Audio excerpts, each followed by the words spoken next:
सुशील जी, बहुत बहुत धन्यवाद आपका। सबसे पहले तो बताएं सर, क्या व्यू बन रहा है मार्केट पर? मतलब ये क्या कहना चाहिए इसको, मतलब बड़ा बोर सा हो गया है मामला, न ऊपर जाता न नीचे जाता, मतलब करे तो क्या करे, वैसा वाला मामला है।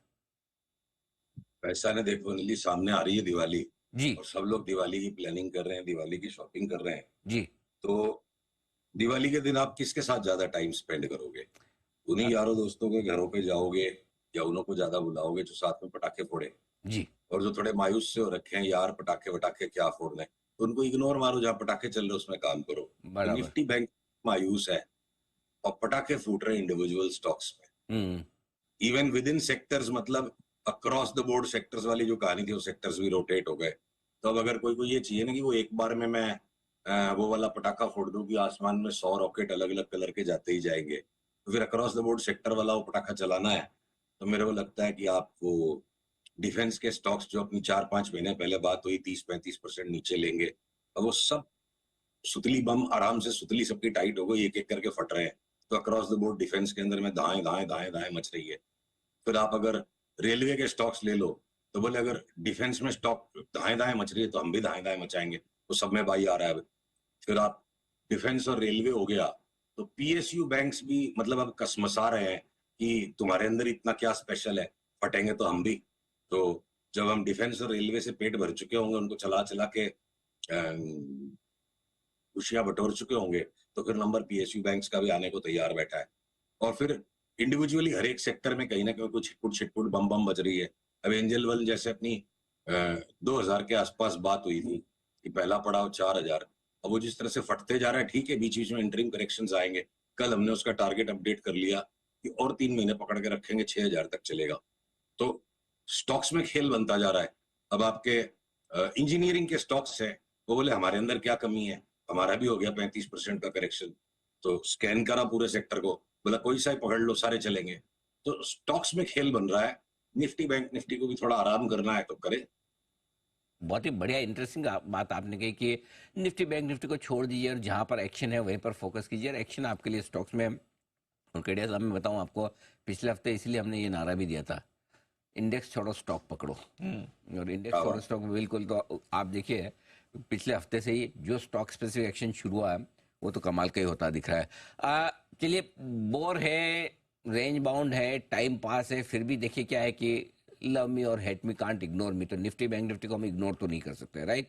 राइट। जरा वो लेवल्स बताएं सर कि जिनके नीचे जाने पर कमजोरी बढ़ेगी या जिनके ऊपर निकलने पर मजबूती लौटेगी। मतलब वो दो कोई ऐसे रेंज या लेवल या ऐसे बता दें कि भाई जिससे डायरेक्शन मिल जाए कि भाई इसके नीचे जाएंगे तो खराब हो जाएंगे या इसके ऊपर निकलेंगे तो अच्छे हो जाएंगे। अनिल जी, जरूर मैं स्पेसिफिक नंबर्स के साथ भी बात करूंगा, पर आपके दर्शकों के लिए एक काम की बात इसमें है कि बैंक निफ्टी के भी सारे स्टॉक्स जो है ना, दिवाली नहीं मनाएंगे इस मूड में नहीं है। वो मूड खराब कर रखा है आईसीआईसीआई बैंक और एचडीएफसी बैंक की चार्ट में। वो दोनों मिलकर करीब 52% हो जाते हैं। तो उन दोनों के ड्रामेबाजी में मैं पीएनबी लेने से चूक जाऊंगा, या मैं बैंक ऑफ बड़ौदा लेने से चूक जाऊंगा, या मैं आरबीएल दबोच दबोच के भरना बंद कर दूंगा, ये नहीं करूंगा मैं। या मैं बंधन बैंक को पकड़ के ही बैठा रहूंगा कि कोई ट्रेडिंग नहीं करनी, 6 महीने बाद भाव देखेंगे। तो छोटे वाले जो बैंक्स हैं वो बोलते हैं हम तो दिवाली मनाएंगे और हम होली की भी तैयारी कर रहे हैं। ड्रामा जो हो रहा है ये एक्सेस कुछ हद तक आईसीआईसीआई और एचडीएफसी में, जिसके कारण ये नरम दिखते हैं मौके पे। इस वक्त फिलहाल मुझे लगता है जब तक मेरी आपसे दिवाली पे मुलाकात हो उसके पहले निफ्टी कभी अगर 25,700 तक चली जाए और उसी अनुपात में करीब 1,500 पॉइंट यहाँ से बैंक निफ्टी भी बढ़ जाए, जिसमें आईसीआईसीआई और एचडीएफसी बैंक दोनों रैली करेंगे। ये कॉम्प्लेक्स चार्ट का सेटअप है, चार्ट सामने ही है तो पीसीआर दिखाए, मैं सेटअप के साथ बात कर लेता हूँ। अगर अगर ये मेरी चार्ट दिख रही है स्क्रीन पे, मैं रीचेक करने नहीं जा रहा, मैं जूम कर रहा हूँ, पीसीआर ने दिखा दी। ये हमने मैप प्लॉट किया हुआ है कि एक बार दिवाली तक 53,500 आ जाए तो कोई अचंबा होना नहीं चाहिए, 52,100 के आसपास है। और बीच बीच में आड़े तिरछे पुल बैक आएंगे, अचानक से लगेगा गया गया गया, कहीं नहीं जाने वाला है। बाजार में ओवरऑल प्री दिवाली मूड मार्ड बन रहा है, इतने सारे स्टॉक से भाग रहे हैं। तो उदास भी जो है वो अपनी उदासी को थोड़ा रुक के निभाएंगे ऐसा लगता है। एक रैली है और लोअर टॉप बनेगा बैंक निफ्टी में। और एकदम लेवल बेस्ड ट्रेडिंग जब होती है ना, स्ट्रॉन्ग ट्रेंड में होती है। ये जो रैली पैटर्न्स है, जो करेक्टिव पैटर्न्स हैं, ये छदमी पैटर्न्स होते हैं। तो हम क्या करते हैं ऐसे में, बैंक निफ्टी के अंदर से हम एचडीएफसी आईसीआईसीआई को इग्नोर कर देंगे, जाओ तुम्हारा मुंह फुला हुआ है, हमने भी फुला लिया। तो चंचल है उन स्टॉक्स के साथ रहेंगे। और अगर मैं निफ्टी के लेवल्स की बात करूं यहाँ पे, तो आपको कंपैरेटिव देखिए, अगर आवरली चार्ट में दिखाऊं, निफ्टी भी एक यहाँ से अब रैली के मूड में है, और ये रैली के अंदर में दो तरफा छटर पटर मचाते मचाते ये बढ़िया ट्रेडिंग के पैटर्न्स दिए बिना एक्चुअली नॉइजी बाउंड्स देंगे। तो जिनको वॉलेटिलिटी बेस्ड डायरेक्शनल प्ले करना है, वॉलेटिलिटी ड्रिवन डायरेक्शनल प्ले करना है, वो ऑप्शन स्ट्रेटेजीज में बेटर काम होगा। ट्रेंड बेस्ड स्टॉप लॉस लगा के इस भाव के ऊपर ले लें, इस भाव के नीचे ले लें, मतलब हमेशा सेम तरह का बाजार नहीं रहता है। तो निफ्टी, बैंक निफ्टी में लेवल बेस्ड ट्रेडिंग करना कठिन है। फिर भी अगर आपने पूछा है, और जो बेस्ट केस में आंसर दे सकता हूं, 25,230 के ऊपर निकल जाए निफ्टी फ्यूचर्स, तो उसी को स्टॉप लॉस बना के एक बार 25,700 750 तक का ट्रेड बनता है। और बैंक निफ्टी में अगर मेरे को लेवल प्लॉट करने हैं, तो वो लेवल आप समझ लो कि वो जा चुका है। अब आप 51,900 का 51,950 का स्टॉप लॉस लगा के बैंक निफ्टी के अंदर तेजी का सौदा बनाने की अभी कोशिश कर सकते हैं। एक दो घंटे आगे पीछे दोनों चलते हैं। चलिए, तो बैंक निफ्टी और निफ्टी दोनों यहाँ से मजबूत होने को तैयार है। अगर एक अच्छा ब्रेकआउट दिया तो 25,700 750 तक निफ्टी जाने की कोशिश कर सकता है। 51,900 के आसपास जहाँ इस वक्त बैंक निफ्टी है, यहाँ से ये भी ब्रेकआउट देने को तैयार है। आइए, और कोई स्टॉक है जो आपको कमजोर लग रहे हैं और जहां पर आपको लगता है शॉर्ट करने का मौका है? देखिए, बहुत सारे लार्ज कैप स्टॉक्स अलग अलग टाइम फ्रेम पे तगड़े टॉप बना रहे हैं। तो फार्मा के स्टॉक्स में जो अनिल जी मुझे परहेज था कि पिछले एक साल में मेरे से कोई ट्रेडिंग मत कराओ, मेरे को पकड़ के ही रखने हैं, छोटे वाले भी बड़े वाले भी। अब वो बड़े वाले जो फार्मा के स्टॉक्स है, उनपे तो साइक्लिकल टॉप का पिक्चर बन गया। और साइक्लिकल टॉप को पहले से बोलने वाले की, सोचने वाले की निंदा होती है। निंदा खैर हमारी 20 साल से होती है, ये जितनी निंदा होती है उतना सौदा बड़ा हो जाता है। तो सन फार्मा, डॉक्टर रेड्डी की ये 4-5 साल की साइकिल खत्म हो रही है। इसे 5% की गुंजाइश रख के बार बार हम तो इसमें शॉर्ट सेल के सौदे खोजते रहेंगे, लगेंगे, स्टॉप लॉस काटेंगे, 5% की बर्दाश्त रख के बड़ा करेक्शन अगले साल भर में इनमें बन सकता है।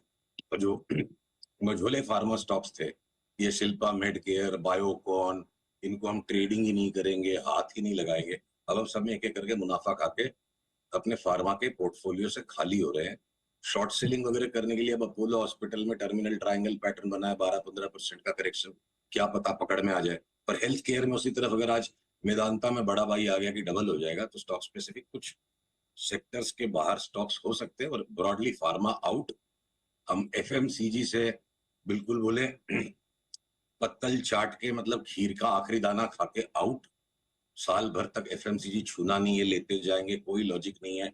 चार्ट वालों को लॉजिक नहीं आती है, लोग अनपढ़ है, अच्छी बात है। हम सारी पढ़ाई लिखाई करके इग्नोर करना जानते हैं, और अब आप पढ़ाई लिखाई करके एफएमसीजी लेते जाओ, हम बेच बेच के बाहर हट रहे हैं। मेरे को लगता है हिंदुस्तान लीवर आपको साल भर में 1,000 रुपया नीचे मिल जाएगा, तो अचंभा नहीं होगा।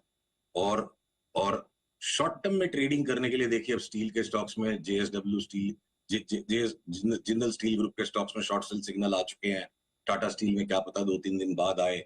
और ये नाल्को और हिंडाल्को अपनी अलग ही ऑर्बिट में, एनएमडीसी, जीएमडीसी को मैं 6 महीने के लिए लेके बैठूंगा। तो बहुत स्पेसिफिक्स है, और शॉर्टिंग अपॉर्चुनिटीज भी उतनी छांट छांट के आपको निकालनी है जितनी कि आपको एक कैश के स्टॉक्स की निकालनी है। अगर सारांश में मैं कहूं कि वो आसान बाजार जहां पैसे की ताकत पे गधा घोड़ा दोनों बराबर भाग रहे हैं, पता ही नहीं चल रहा है गधा कौन है घोड़ा कौन है। अब गधे घोड़े का फर्क शुरू हो गया है, और मेहनत करनी पड़ेगी, दिमाग लगाना पड़ेगा, चुनना छांटना पड़ेगा, आंख बंद करके व्यापार करने का बाजार गया। पैसा बनाना आसान नहीं है, थोड़ा मुश्किल है, और स्टॉक स्पेसिफिक और स्टॉक सिलेक्शन बहुत ज़्यादा अब इम्पोर्टेंट होगा इस बाजार में, ऐसा मानना है सुशील जी का। सुशील जी, बहुत बहुत धन्यवाद आपका समय देने के लिए, और आज हमारे दर्शकों को अपनी तरफ से डायरेक्शन देने के लिए। Thank you so much sir, बहुत बहुत शुक्रिया।